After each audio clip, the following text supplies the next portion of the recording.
This is NDTV, and you're watching Classics.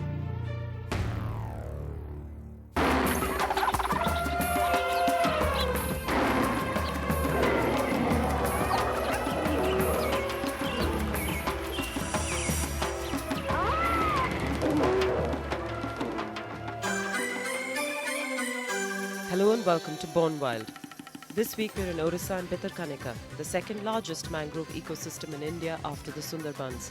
But though smaller than the Sundarbans, it has a higher mangrove biodiversity, only second to Papua New Guinea in the world. At one time, most of Odisha's coast was covered with mangroves, but unchecked development changed that, and today only some patches are left. The mangroves are Odisha's last line of defense against the storms that can rise out of the ocean. Today, though Bhitarkanika is a protected area, it's facing new threats. We're here to look at why this ecosystem is vulnerable and what these new threats are. 4 mighty rivers form this deltaic region as they rush towards the Bay of Bengal. The Brahmani, the Bhitarani, the Dhamra and the Devi. Winding down the waterways in our boat, it's easy to get lost in the sheer beauty and primal atmosphere of Bhitarkanika.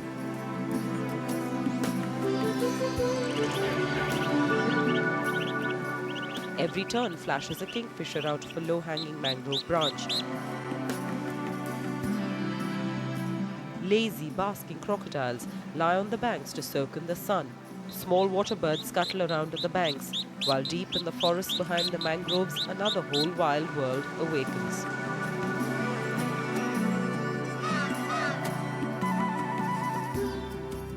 Total world में mangrove species 73, उससे 62 species found in Bhitarkanika. इसके अलावा यहाँ करीबन 1500 salt water crocodile रहते हैं और 3 species का मॉनिटर लिजर्ड भी पाया जाता है यहाँ। यह बहुत कम जगह इंडिया में है, जैसे कि जहाँ की आप 3 स्पीशीज एक जगह में देख सकते हैं।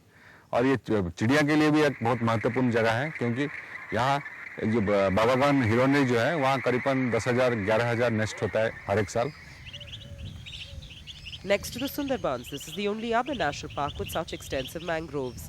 Declared a Ramsar Site of international importance in 2002, it will hopefully be declared a biosphere reserve soon, putting pressure on both the state and the centre to protect this national park better.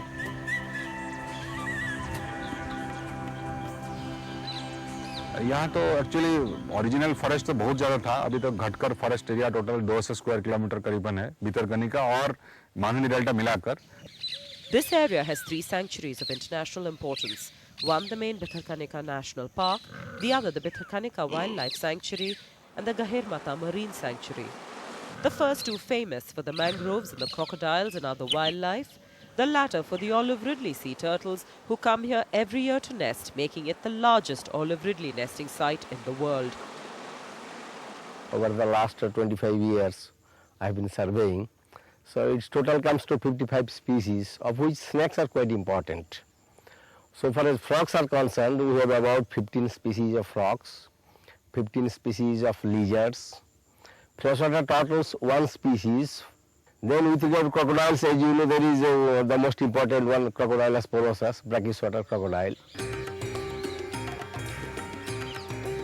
And there is so much more.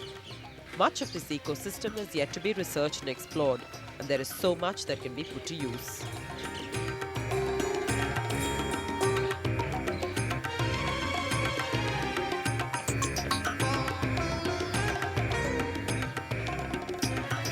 कुछ mangrove varieties है, जैसे salt resistant rice अभी जो research चल रही है, तो उसका ऊपर जो धनी धान है यहाँ मिलता है, तो वो सॉल्ट टॉलरेंट है, तो वो उसका जीन को लेकर हम अभी वैज्ञानिकों ने नॉर्मल राइस से क्रॉस ब्रीडिंग कराकर अभी सॉल्ट रेजिस्टेंट राइस निकाल रहे हैं, तो ये इसका सोर्स जगह है Bhitarkanika.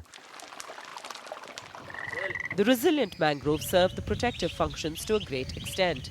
It protects the hinterland from the huge cyclonic storms that form over the bay. In fact, this was one area that remained largely unaffected during the super cyclone of 1999 in Odisha. ये भी पूरा प्रमाणित हुआ है जब tsunami strike किया Tamil Nadu coast, वहाँ पता चला कि जहाँ मैंग्रोव था वो एरिया का बिल्कुल कुछ प्रॉब्लम नहीं हुआ और सेफ था वो area. Biodiversity here is entirely dependent on the mangroves. Mangroves have been considered as land builders. It is believed that the roots of the mangroves secrete a substance which modifies the coarse particles into fine ones and help in soil formation. The tangles of stilt roots also helps in sedimentation of particulate matter. The network of mangrove roots provides firm anchorage to the banks of tidal rivers, creeks and also the coastline. It effectively arrests river banks and coastal erosion and ultimately helps in controlling flood damages. The Bhitarkanika mangrove wetland is one of the most productive ecosystems. Mangrove areas support a range of interconnected food webs, which directly sustain the fisheries and the coastal fishery production.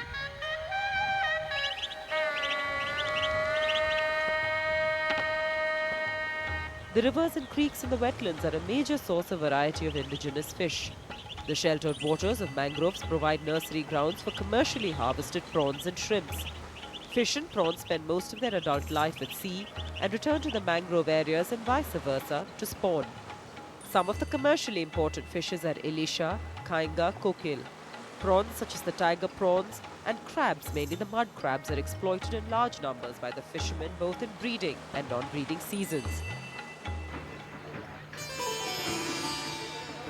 Fishing is the mainstay of the villagers, those who do not have any landed property. In addition, the local people depend on the mangrove vegetation for collection of honey, wax and medicinal plants. Around 50 quintal of honey is available per year in the Bhitarkanika forests.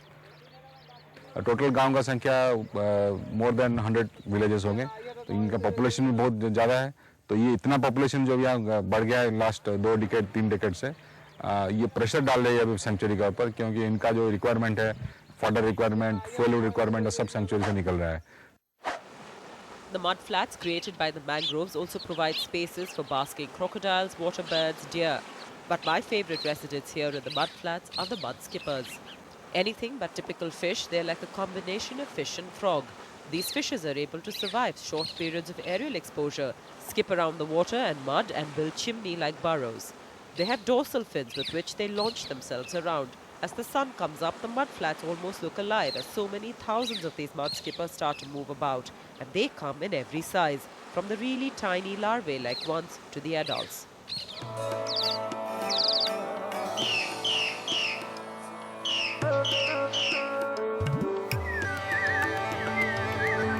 For all that it gives us, it asks for very little back. This is a very fragile ecosystem. The interconnectedness of everything in it making it like some large and fragile domino game, where the disturbance of one piece means everything crashing with it. The tides come in and the tides go out. And the world here changes along with the tides. When it's high tide, then all these sandbanks and mudflats that you see here come completely underwater. In fact, the small islands here go completely underwater. And all that you can see of this world is, it's almost like a water world with just floating vegetation. But when the tides come out, that's when it's low tide. These banks suddenly come exposed, new islands suddenly crop up in front of you. And as you can see on these mud banks now, as the water is receded, there's grass on these mud banks. The spores and the roots of the mangroves become exposed, and you can actually see where the roots go into the ground. And it's not just that. Suddenly deer start coming up to the banks to graze on the grass. Birds that were on the top of the trees come down to the river bank here during the shores to forage. Then you have mud skippers and crabs that scuttle among the roots of the mangroves, and best of all, you have the saltwater crocodile that comes out of the river onto these mud banks to sun himself.